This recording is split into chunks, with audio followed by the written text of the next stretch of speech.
ఎర్ర బస్సు, అలాగే Palle Velugu, ultra deluxe, super luxury ఇలాంటి పేర్లు అన్నీ మనకి తెలుసు. మరి ఈ బస్సుకి ఏం పేరు పెడదాం అంటున్నారు ప్రయాణికులు.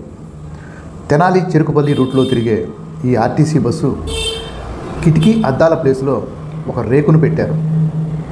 బస్సు బాడీ రేకులు ఊడిపోతూ అద్దాలు కింద పడి పగిలే స్థితిలో ఉన్నాయి.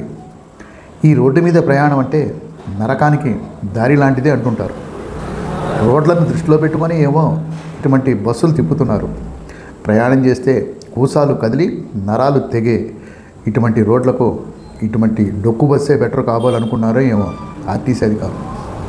తాజాగా సచివాలయం నుంచి వచ్చి తెనాలి నుంచి వచ్చేటువంటి బస్సు మంగళవారం సాయంత్రం స్టీరింగ్ స్ట్రక్ అయిపోవడంతో ప్రయాణికులందరూ కూడా, అంటే ప్రత్యేకించి అది ఉద్యోగుల కోసం కేటాయించిన బస్సు కావడంతో ఉద్యోగులందరూ కూడా కాస్త ఇబ్బంది పడ్డారు.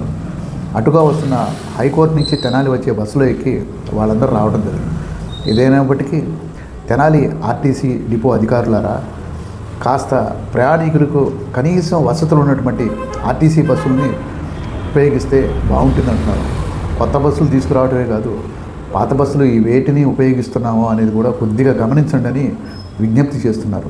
తెనాలి డబుల్ హార్స్ రుచికరంగా ఉంటుంది, అనుబంధాల్ని పెంచుతుంది. క్వాలిటీ మరియు టేస్టీ స్వీట్స్ కొరకు Sashi sweets and bakery, Ganganammapeta, Tenali. మగువలు మెచ్చిన mart Nataraj jewellery mart, Tenali.